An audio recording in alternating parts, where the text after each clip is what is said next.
Hello, and welcome to another edition of the Faces of PHCP. My name's Christina Augusto, and today I am joined by my good friend and colleague, Lorie Fleenor. Lorie, would you give us a brief introduction of yourself?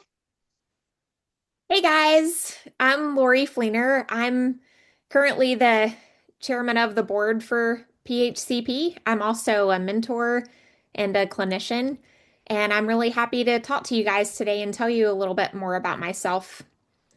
So, I'm from Yay. Bristol, Tennessee, kind of down south, and I run a large horse boarding operation and grew up on my family's farm and have just always been involved with horses and livestock and conservation. And I've just always been really passionate about taking care of everybody. I love it. I'm definitely going to have more questions for you about your farm later because the whole thing fascinates me. But let's start at the very beginning. What's your earliest memory of loving horses? I've always been a horse crazy girl. I would rather be out in the field hugging my pony than just about anything else. And even before I could really do a lot, I would just stay out in the field with the ponies. I mean, just very little running around in the middle of the horses. They were as much family to me as any humans. I feel like a lot of us feel that way sometimes. Um, but I can remember it being put up on this big giant horse when I was very little. Like, I feel like they turned me upside down to get me up on this horse. I was so little and the horse was so big. And my granddaddy was riding the horse. It was this big, giant, like giant, because I was tiny, quarter horse. Yeah.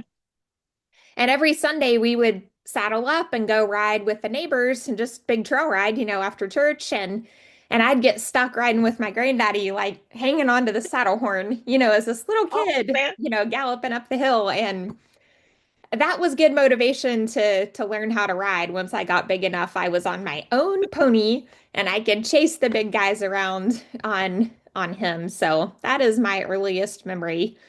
Wow, that is early. I love these stories. You guys have all started so young. It's amazing. So then take us like a little bit further than on in your journey. So is this farm that you're on, is this your family's farm? Yeah, it's my family's farm. So a long time ago, you could get a land grant. That was how the soldiers got paid. So my family fought in the Revolutionary War, and we got a land grant for our service in the war. Wow. So I'm the eighth generation. If my kids start farming, they'll be the ninth generation to farm. Of course, they help us, now, but anyway, so it's been in the family for a long time, and I actually live in the house that my great great granddaddy built, and the house down the road, my third great granddaddy built, and so forth, So, Oh my goodness. so Wow. we've been in the That's valley for a long amazing. time, and we're just really passionate about what we do. That just doesn't happen very often anymore. I feel like all of us, end up moving around somewhere, but that's amazing that you and your family have such deep roots in that place. And has it always been, I know you guys have cattle too as well, right? Mhm. Has it always been with as many horses as you have, or is that something that you've brought to the farm? Well, horses were utilitarian for us. My granddaddy likes to, or like he's passed away, but likes to tell the story that his dad traded seven mules and two draft horses for the first tractor in Sullivan County. So, Wow. and then when I grew up, we moved cattle on horseback and we, rode out to check things on horseback. And like I said, the community trail rides, like horses were kind of how you spent time with your friends and neighbors, but also they were work animals. And we didn't have any draft animals when I was growing up, but we still did when my dad was around, little farming and stuff. And we had sulfate punches. That was, the horses that we used and draft mules and then Tennessee walkers. So, and Oh, really? yeah. And we bred our own animals, or would use the sire down the road or whatever. And uh we still had Dixie and Robin, two of our last homebred horses up until probably 10 years ago and just kind of got out of breeding, Mhm. but we still have walking horses. But it wasn't, long into my life before we got four-wheelers and now I work out of a side by side. So, it's all about time efficiency. So now we can get way more stuff done in a Mhm. day because we can just hop in a side by side and go do it quickly. Right. Yeah, and that becomes more important, right? As things grow and you have more to take care of. Mhm. So then fast forwarding, I don't know, maybe this isn't that far, but what got you into hoof care? What started that passion for you? Kind of Yeah. necessity, I'm assuming. I mean, farmers just do it yourself, like we can't afford to hire stuff done, so we just do it Hmm. ourselves. But we always would pick up a rasp and, trim on the ponies. And then the blacksmith would come in and shoe the work horses. And I would always ask, like, why don't the ponies get shoes? I want shoes on my ponies. Um, and it was, they don't need shoes. Ponies have tough feet, just go ride them. They don't need shoes. And the horses didn't get back shoes either. So that always, was kind of weird to me. And the barefooted, feet on those animals looked fine and they were sound. So then our blacksmith retired and we just had a terrible time finding a farrier to put front shoes on stuff. So in fact, we went through a period of time where if the shoes didn't fall off on their own, I would catch the horses going over to the fence and pulling their shoes off in the fence. So Oh, it was, jeez. yeah, it was bizarre to me. So anyway, and they'd start getting underrun heels or thrash or, just not being great. And they'd pop their shoes off and go run around and they were just fine. So I thought, well, heck, I'll just start trimming everybody. So, pull shoes and start trimming. But we got into horse boarding when I was probably 10 years old. And so it wasn't long into that, people were like, "Oh, you trim? Like, well, can't you just trim mine? I don't want to have to go get it for the farrier, that kind of thing." So that kind of Hmm. got me started. Wow. Oh my gosh.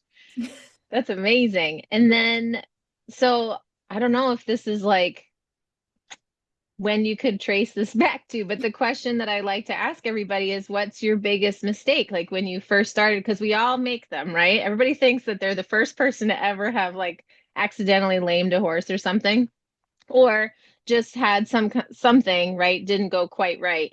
So what do you feel like was your biggest mistake early on in your career? Well, I think everybody goes through the point. Where they think they know it all. So, and What you talking about?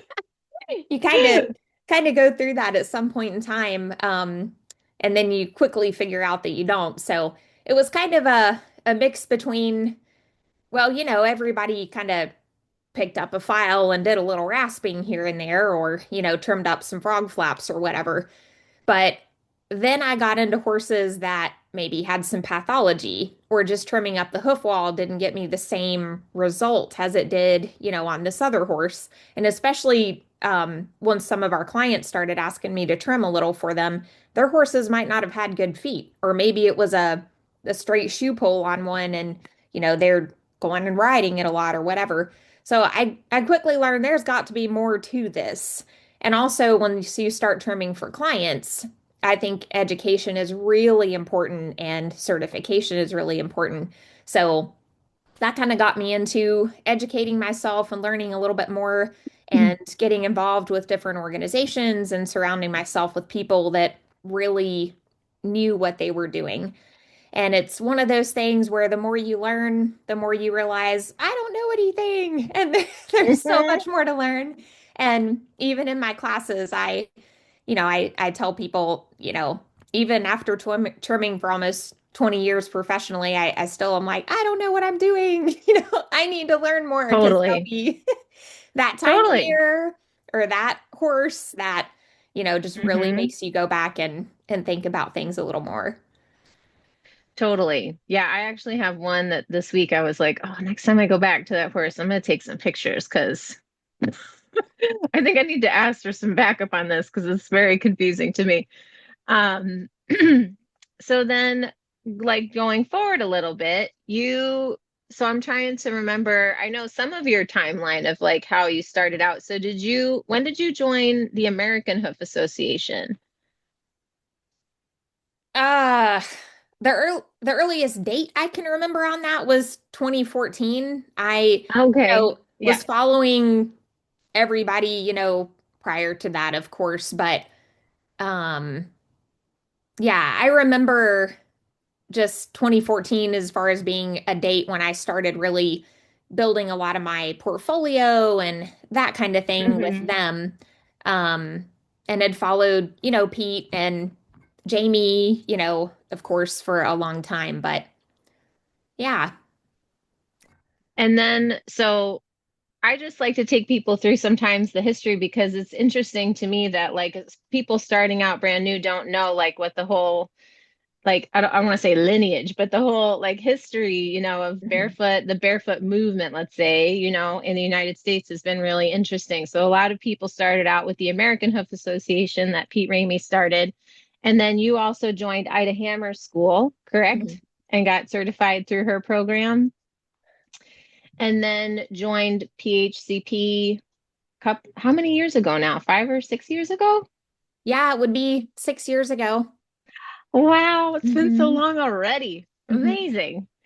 And what would you say is the thing you're the proudest of career-wise so far? Yeah, I mean, it's really not like that one horse that I saved, or something like that. It's now being able to be involved in education.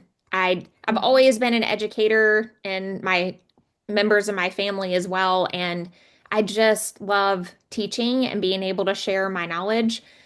So just being able to help other people learn and overcome, challenges or fears or um, help them be able to build a career and be successful. Um, I value human relationships. I said like I'd be happy in the field, just, me and my pony, Hmm.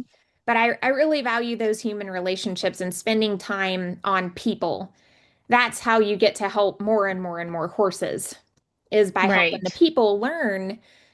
So you can't do it all yourself. And I'm really proud of being involved in the education. And that's why PHCP is so great because as an organization, we put a huge focus on education and also Hmm. community building and helping each other. Yes. That's Hmm. so important.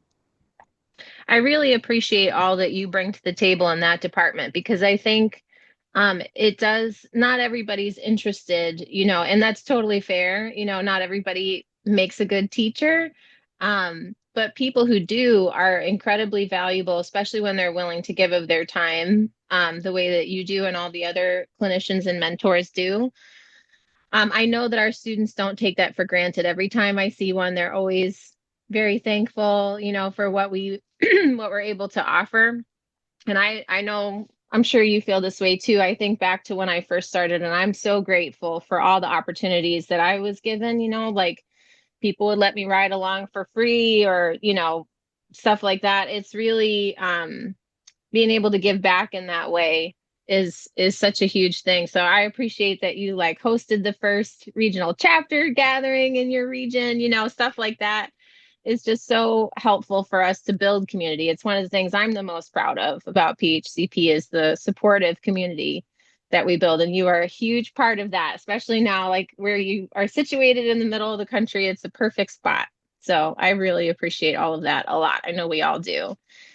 Um, so do you have a specialty, would you say, or like a type of pathology that you either see often or that you, I don't know, nobody enjoys like working on horses who are in pain, right? But is there something that when you see it, you're like, oh yeah, I got this. Well, I mean, do we ever really feel that way? But I uh know. yeah. Uh I feel fairly confident in my abilities to do founder rehab. So Hmm. I do get to do quite a bit of founder rehab, and a ton of horses around here have laminitis. It just is what it is. We have grass all year long. So you Mm. do have to watch it. And the longer horses live, the more issues we're seeing with things like PPID and stuff like that. I mean, when I was a kid, if we had a horse make it to 20, like we were doing great. Like that sucker was old. And now everybody wants to Hmm. get their horse to live to 30. And that's great. And we can do that nowadays pretty easily. But we're combating disease all along the way through those life Right. stages. So with the grass around here and that, you're going to see laminitis on horses.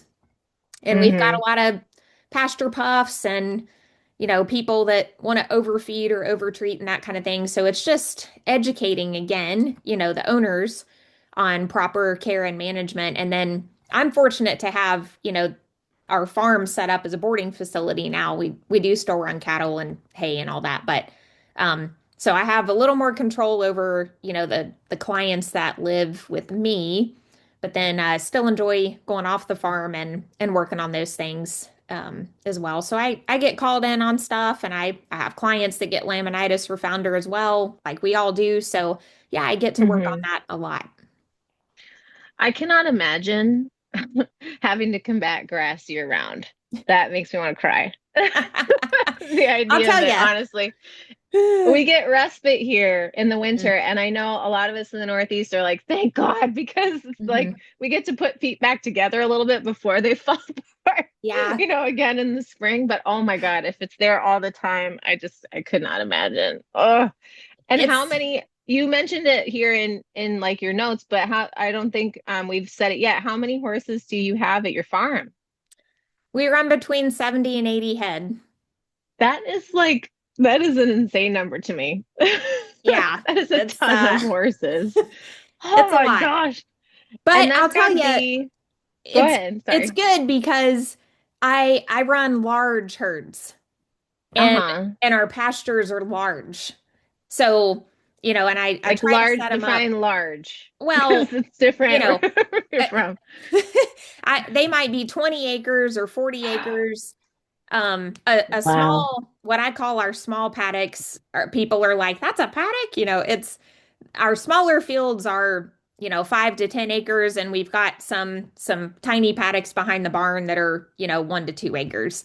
But I try to set up the Wow. fields long and allocate resources accordingly. So water might be way at that end on the top of the hill, and salt blocks way, way, way over here and shelters way over here and that kind of thing.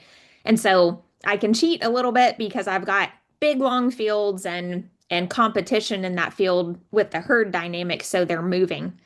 And Mm-hmm. I feel that if I can get when I get horses in here, just simply turning them out in that environment with high movement helps a ton. So that's one way that we can combat the grass a little bit. And Mm-hmm. not to poo on grass too much because, I some of my clients are retirement board. And so having the ability to keep those horses on grass, as their teeth fall out and that kind of thing year round Mm-hmm. has been literally a lifesaver for some of them too. So it's, Mm-hmm. it's good and bad. That's true. Because I mean, around here, a lot of folks like this time of year or sooner are thinking like, am I going to put my old horse through the winter? Mhm. Because it can be really hard on them here, Yeah. between the having to eat hay and also, just what the weather brings, So it's nice that I would love it someday if I have a horse, I'll be like, I'm sending it to Lorie to live its life because it's going to be amazing. But I love that the creativity, like, because a lot of us feel like, oh, you have to have a track system, right, in order to keep horses healthy. But it's really interesting to me hearing the way that other people, I don't want to say bypass that, but do it a different way, Mhm. like just spreading the resources out kind of mimics that a little bit, right? And having more horses in a more narrow space, Mhm. just by that nature, right, encourages them to move more. Mhm. That's awesome. And I feel like that's great for students to see because I know when they come to me, oftentimes they're like, well, how do I get, people to do what they're supposed to? I'm like, well, you kind of have to meet them where they're at. You can't say like, you have to spend $10,000 or more, to put in a track system for somebody. That's probably not going to happen. But if you can give them small, attainable things that they can just make small adjustments, right, to the Mhm. way they live, Yeah. that can be really helpful. So, where do you see the future of your career going? And do you have any like goals that you're actively working on, or is it just kind of, going from season to season? I mean, There's always sometimes some of I that, right? sometimes I wake up and look outside and what am I doing today? But yeah. But I do try to plan, long term. You have to, even if it doesn't work out that way, you have to have something that you're reaching toward. So I think it's wise to have short-term and long-term goals. And I think about that a lot. As a farmer especially, it's like how can we continue to diversify out here? So Mm, that's really important. And then as a trimmer, you know, really having trimmed a pretty heavy load for almost 20 years, you feel that a little bit. And so you start thinking about different things. But I'm really fortunate to be at a point in my business and in my career where I can focus on other things now. So education being one of them and training up the next, generation, especially around here. So when I get calls for new clients, I usually pass those off to some of the trimmers in our area. I've even been able to pass off some of my long-standing off the farm clients to other trimmers, and I feel really good, being able to do that because it helps them out. And then I can focus more on our operation here and on the education side of it too. And just things like community service as well, being able to be on the board at PHCP, having some time to do that, or involved at church or scouts or, whatever it is that you're doing, investing time in other people, because I can pay back, to the next generation what the previous people in my life did for me, helping me hmm along and build my business. So that might be kind of a vague answer, but you get to these transition points where you think about where you are and where you want to go. And for me right now, it's not trimming as many horses as I possibly can. I'm not still trying to hmm build my client base as far as that Right. goes. Yeah. No, I think it's a great answer because it's not always like we all have a specific project, right? Some people do, some people are working on a book or building a course. But I think sometimes it's just having those moments that are a little bit wider, maybe and a little bit vague, right? In a transition where you're like, well, I'm not quite here, I'm not quite there, I'm like someplace kind of in the middle, and it's an okay place to be, and it's kind of a nice place to be because there's not like pressure, to do one or the other. You're just kind of like, well, we're working towards this and working on letting that go. So Right. I think that's really helpful for people to hear, honestly, because um, I think so often, not that it's not a good thing to be goal oriented, like especially if you're working towards certification, I think that's like can be a good goal to work towards. But once you get there, then sometimes people are like, well, now what? Yeah. You know? So Well, I love that building out your community too, like where you live. That's kind of what I'm looking for next too, is like, okay, who's the next, people that I'm going to start handing folks off to around here.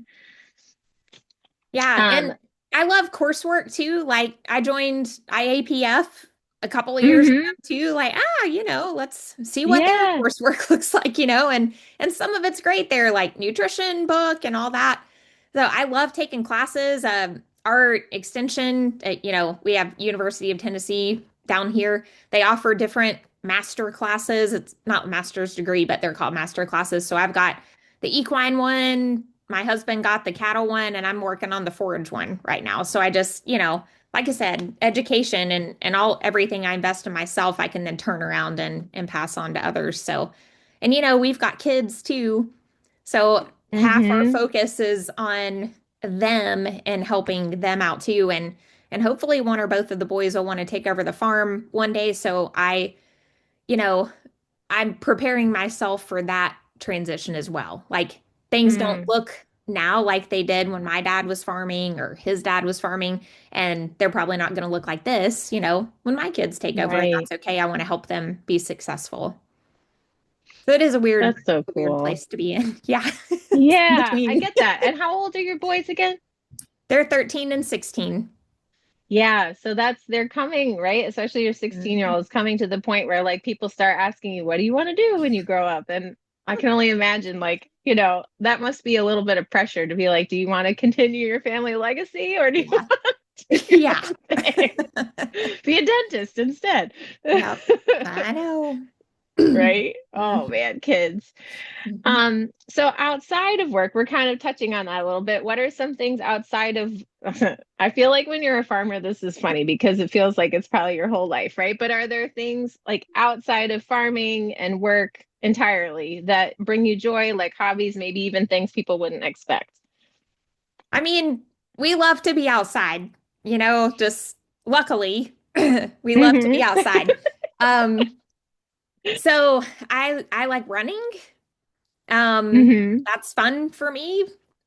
Some people find that weird, but runners understand it. And as a family, we enjoy mountain biking. My oldest son and my husband are into jeeping a little bit, and then everybody dirt bikes. I follow them around on a four-wheeler. I don't dirt bike, but they enjoy that. And so that gets us off the farm too, to go to other trail systems because we've got a big trail system out here, big enough to drive the Jeeps and stuff on. But it's fun to get off the farm and go do those things. And we do a little bit of competitive shooting and we hunt.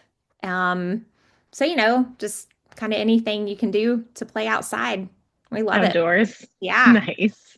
Yep. Um, so that's all my questions, Lorie. Is there anything else that you want to share, like maybe a little like parting piece of wisdom for maybe some new folks just joining or getting started in their hoof care journey? Well, I've already said it a few times, but you're never going to regret spending money on your education. And Hmm. when I used to do a lot of horse training and stuff, some people would say, why would you even bother watching that video or listening to that person talk? Because I might get something out of it, but also I might learn not to do it that way. So I'm still Hmm. learning, but there's value in hearing lots of other people say things lots of different ways. And one day you might want to be a teacher and you want to have that little Rolodex. So, Hmm. so no matter what your age or level, spend time and money on education. And then a quick follow up to that is build your community. It's really important to have a support system, people that you can call to talk to about anything. I'm tired. My back hurts. This client yelled at me. I don't know Right? what I'm doing. Or somebody to be like, hey, guess what? I nailed it. Like, you will not Yes. believe like the horse that I saved or the pat on the back I got from this client. And it's just so important because being out there alone under the horses can feel kind of isolating and people are pulling on you all the time, help me, Hmm. answer these questions, talk to my vet Yes. for me or whatever. And it can be draining. So Hmm. build your community, lift other people up and try to have a positive attitude and be an encourager. I love that. That's so valuable. I don't know that I would have survived in this career, honestly, if it hadn't been for the different, I've had a couple of different, communities and they're all sort of like melding together, but um in the hoof care world and it's vital, especially when you're first starting, to have somebody who you can call and just be like, what the bleh is this, like, or Yeah. I can't remember, like, is it zinc or copper? Like, what's supposed to be more, like just things like that are so helpful to have somebody to be able to be like, no, dummy, it's whatever, like, so yeah, I totally agree. And I mean, that's why we're in PHCP, right? Is because that's the community for us. I love all of our events and stuff because honestly, it's like almost more for the social aspect. Yeah. I don't want to say more, but it's equally, I would say, social and educational. Like when we get to come together, because nobody else understands the job like we do, right? Like there's nobody else who can understand what it's like to be dealing with what we're dealing with on a regular basis. So I'm so thankful for all of you who provide that framework for everybody in the organization. It's wonderful. Yeah. Thank you also for all of your work in PHCP. I mean, a lot of people don't necessarily know like what goes on behind the scenes sometimes, but being the chairman of the board and like having to run all of our board meetings and keep us on sometimes a big job. But I mean, we've had a lot of big things, Yeah. happen in the last couple of years that have really helped to shore up the foundation of the organization. And I'm so grateful that you've stepped up to this position and really helped us through some of those tough things. So things that not, aren't glamorous, like having to redo our whole bylaws, but it's important work. So thank you so Yes. much for all of that. We really appreciate it. Yeah, absolutely. It's my pleasure to help out since I can, have a little bit more time to do things like that. And it's, being on the board and stuff has been a great way to build new connections with people and it's just been awesome. So I'll just encourage everybody, to put that kind of in the back of their mind. If you find yourself, feeling like you want to get more involved, just send in one of us an email and saying, "Hey, I want to get more involved," and we'll find a way for We'll you to find do something that. for you to do, right? Yeah. Yeah. Most definitely. Awesome. Thank you so much, Lorie, for taking the time to chat with me today. I'm Yeah. so glad everybody gets to get to know you a little bit better. Yeah. Thank you so much.